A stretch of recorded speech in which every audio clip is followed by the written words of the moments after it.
when assets and liabilities are acquired. Sir asset and liability कब acquire हो सकते हैं? बेटे देखो, कोई अगर हमें नई चीज खरीदनी है तब तो एसेट ही होगा। मैं डीएलएफ से बिल्डिंग खरीदने जा रहा हूं तो मैं सीधे लिखूंगा बिल्डिंग अकाउंट डेबिटेड, यानी बिल्डिंग लूंगा। लेकिन मान लीजिए कोई एक डूबती हुई कंपनी है, सपोज करिए कि एक कंपनी डूब रही है बेटे, सपोज करिए कि आपके पास अम्रपाली, अम्रपाली जो है वो कंपनी, तो हमने अम्रपाली के एसेट्स भी ले लिए और अम्रपाली की लायबिलिटीज भी ले ली। ऐसे जेट एयरवेज है, जेट एयरवेज के एसेट भी ले लिए और लायबिलिटीज भी ले लिए, तो उस केस में ऐसा हो सकता है। तो मतलब क्या एंट्री होगी? तो पहली बार हम लोग उनके एसेट्स या लायबिलिटीज एक्वायर करते हैं और दूसरे उसमें हम उनको शेयर्स देंगे जब ये डिसाइड हो जाएगा कि कितने के बदले में हमने उनको शेयर्स देने, तो वो अमाउंट डिसाइड होते ही हम उनको फिर शेयर्स देंगे। जिस अमाउंट को हम उनको देंगे, जब ये अमाउंट आपको इसके बदले में देंगे, मतलब इतना अमाउंट देंगे तभी तो उसके शेयर्स देंगे, तो पहले अमाउंट डिसाइड करना है। उसका कैलकुलेशन एक अकाउंटिंग स्टैंडर्ड करता है, उसे बोलते हैं AS14।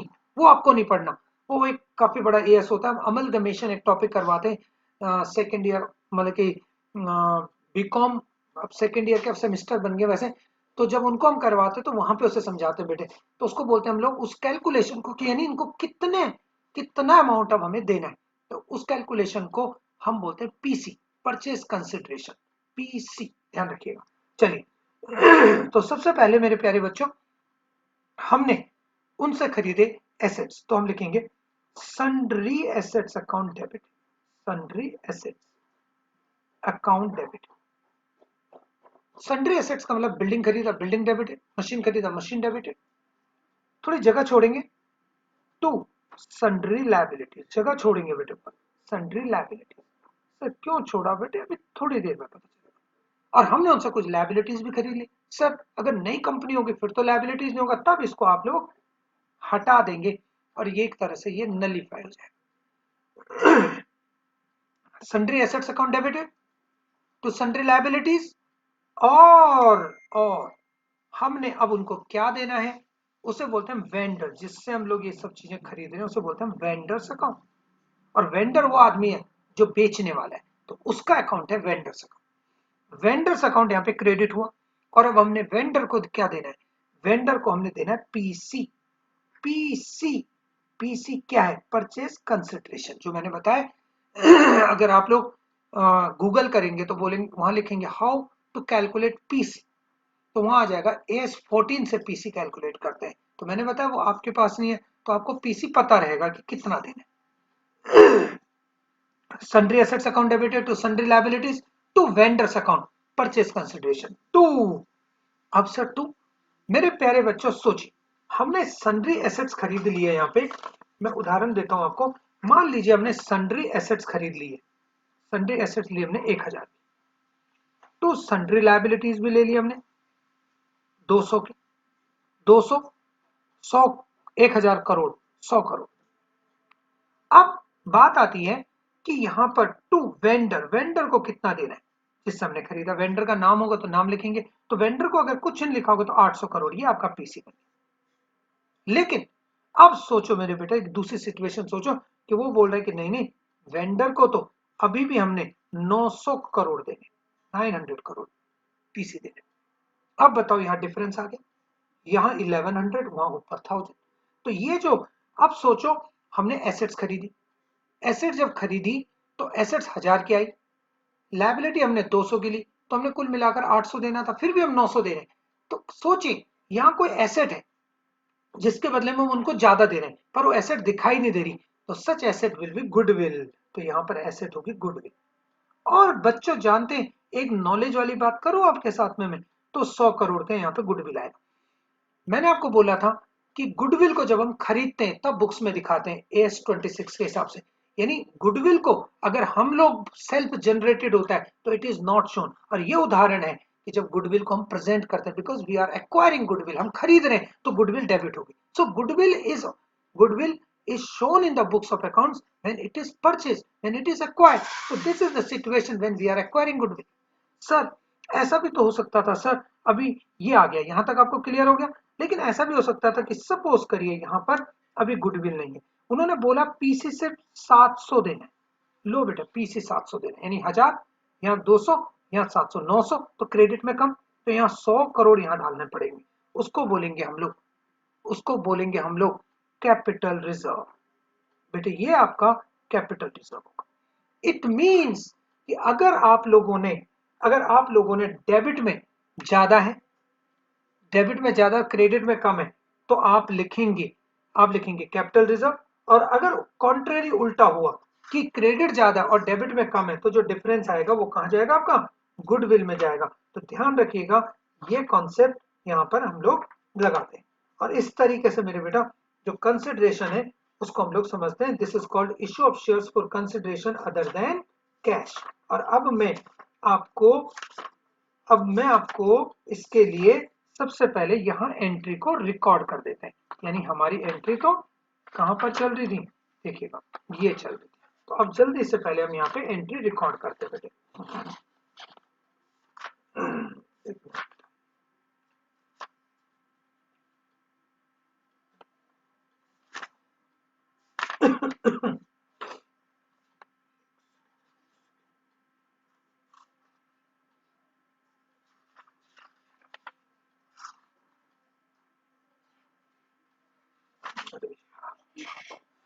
सबसे पहले तो यहां पर अगर कोई डिफरेंस आया तो वो गुडविल होगा, और यहां पर आया तो कैपिटल रिजर्व। ये बैलेंसिंग फिगर है, this one and this one. तो ये तभी पॉसिबल है जब कोई ऑलरेडी ओल्ड बिजनेस को आप लोग एक्वायर करते हैं, if you are acquiring old business. चलिए अब जानते हैं बेटा, यही सेम एंट्री अगर प्रीमियम पे खरीदोगे तो तब भी पहली एंट्री सेम होगी, बिल्कुल सेम सर। यानी हम लोगों ने पहली एंट्री में कोई डिफरेंस नहीं होगा, whether shares are to be issued at par और whether issued at premium, doesn't matter. यानी कि पहली एंट्री सेम बनी रहेगी। बताइए बेटा, इस बात को ध्यान रखना, ठीक है। अब मेरे प्यारे बच्चों अब मेरे प्यारे बच्चों यहां पर अब सेकेंड एंट्री जो है वो समझने वाली है बेटे। सेकेंड एंट्री को अब हम समझते हैं। तो सेकेंड एंट्री बड़ी इंपॉर्टेंट है, और यहां पर जो सेकेंड एंट्री में हम आपको समझाने जा रहे हैं वो समझाने जा रहे हैं आपको वो समझाने जा रहे हैं हम आपको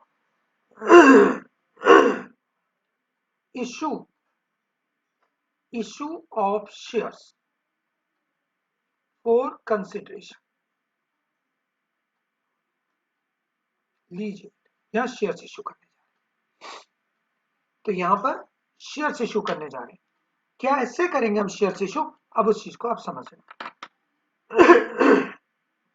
सबसे पहले मेरे बच्चों यहां पर हम लोगों ने बिजनेस या एसेट्स एक्वायर करा। अब यहां पर शेयर्स देंगे, तो शेयर्स किसको देंगे, वेंडर को। तो देखो बेटे यहाँ वेंडर डेबिट होगा, तो वेंडर्स अकाउंट डेबिट, यही पीसी वाला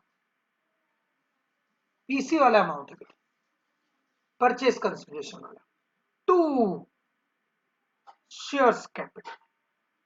लीजिए, और जब हम इनको डिवेंचर देंगे तो डिवेंचर्स देने में टू डिवेंचर्स यहां पर आ जाता है, टू परसेंटेज डिवेंचर्स या फिर डिवेंचर्स। सर हो गया, बिल्कुल। अब ऐसा भी होता है बेटे कई बार कि यहां पर टू बैंक, यानी अगर हम इनको कुछ पैसा नगद भी दे रहे, हालांकि टॉपिक में लिखा अदर देन कैश, मतलब हम लोग यहां पर वेंडर को शेयर्स दे रहे हैं, लेकिन हो सकता है एग्रीमेंट में कुछ ऐसा हो कि कुछ पोर्शन तो कैश भी देना पड़ेगा। यानी 1 करोड़ रुपए के अब हम लोगों ने उनसे एसेट यहाँ पे फाइनली ली, तो उसके बदले में हो सकता है कि 80 लाख के शेयर्स दे दो और 20 लाख रुपए के हमारे को आप नगद दे दें। तो अगर नगद देंगे इफ एनी, यानी इसमें हमने लिखा इफ एनी, अगर कोई है तो वो आप बैंक से पे कर दोगे, अगर लिखा हुआ है तो। बोलो मेरे बेटा, यानी vendors account debited to shares capital to bank if any, अगर बैंक में कुछ है तो, नहीं तो सब शेयर्स कैपिटल में जाएगा। बताइए मेरे बेटा। और अगर मैं आपको यहाँ बोलूं कि अगर आपको ये पता करना नंबर ऑफ, हो सकता है वो आपसे ये ना पूछे, वो बोले ये बताओ बेटे नंबर ऑफ शेयर्स कितने इशू करें, तो number of shares to be issued बराबर होंगे number of shares to be issued बराबर होगा जो पीसी है, पीसी समझ जाओ, परचेज कंसिडरेशन जो वेंडर में आए, माइनस माइनस बैंक, अगर कोई बैंक है तो बेटे, बैंक है इफ एनी, डिवाइडेड बाय बच्चों divided by face value, face value per share, एक शेयर की फेस वैल्यू से फिर उसको डिवाइड करना है। यानी किसको डिवाइड करना है, ध्यान से देखो, डिवाइड करना है PC minus bank, if any तो उसको डिवाइड करना है फेस वैल्यू पर शेयर। बोले यार हमने उनको शेयर्स देने किसके बदले में, अगर हमने इतना पीसी देना था उसमें से कुछ बैंक दिया तो उसे हटाओ, तो बाकी के बदले में शेयर्स देने, तो कितने शेयर जाएंगे, फेस वैल्यू एक शेयर का क्या है, तो नंबर ऑफ शेयर्स पता चल जाएंगे और इस तरीके से एंट्री आ जाएगी। बताओ मेरे प्यारे बच्चों, ठीक है। अब यहां पर पहली एंट्री तो सेम होगी प्रीमियम में भी, लेकिन यहां नहीं हो सकती सेम बेटे, आपको पता है ये प्रीमियम भी आएगा, तो vendor account debit, vendors account debit क्या, वही PC to shares capital to securities premium reserve, premium reserve और टू बैंक, बैंक कब, इफ एनी, अगर कुछ है तो, कुछ बताया तो, और मेरे प्यारे बच्चों ये एंट्री। लेकिन सर इसमें अमाउंट कैसे भरोगे, इसमें अमाउंट कैसे भरोगे, तो अब यहां पर प्रॉब्लम है। अगर आप सामने सामने होते तो मैं आपसे क्वेश्चन अलग ढंग से करता, लेकिन अभी कोई फायदा नहीं है ज्यादा टाइम वेस्ट करके। तो यहाँ पे देखो बेटा, number of shares to be issue, कितने शेयर इशू करेंगे वो देखना है। ठीक।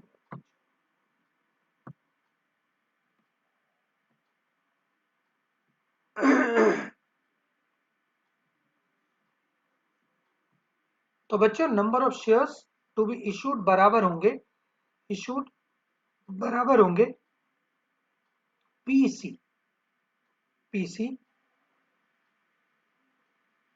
पीसी माइनस बैंक, अगर कुछ है तो, पर डिवाइडेड बाय फेस वैल्यू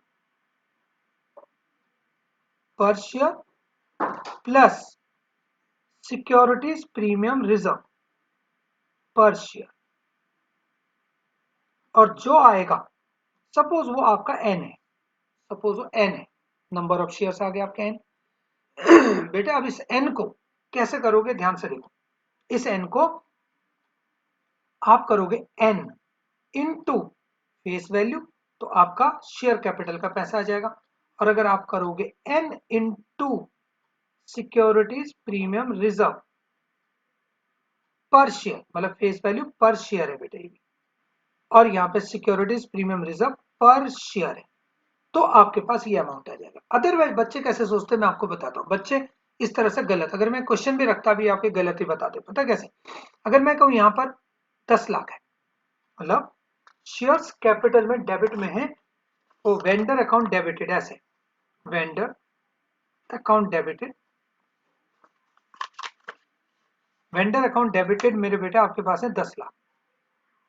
अब हमने उसी पैसे को shares capital to securities premium reserve to bank इनमें भरना है। मान लो आपको पता चलता है 10% प्रीमियम है, तो आप पता है क्या सोचते हैं, 10 लाख का 10% इसमें डाल दो 1 लाख, बाकी डाल दो 9 लाख, चलो बैंक नील है। तो भी आप गलत है, ऐसा कभी नहीं करते। वेंडर का अमाउंट भरने का ये एक फॉर्मूला लगता है बेटा, ध्यान रखना, इसके तहत आप इस अमाउंट को फिलअप करते हैं। कैसे, फिर से सुनिए, यहां पर आपने पीसी निकाल लिया, पीसी के बाद माइनस बैंक, अगर कोई है तो, शायद ना हो, बैंक जीरो हो जाएगा, face value per share plus security premium reserve per share से डिवाइड करेंगे, जो आएगा वो एन आएगा, उस एन को फेस वैल्यू से इंटू करिए तो शेयर्स कैपिटल का अमाउंट आ जाएगा, और उसी एन को अगर security premium reserve per share से इंटू करेंगे तो प्रीमियम का अमाउंट आ जाएगा।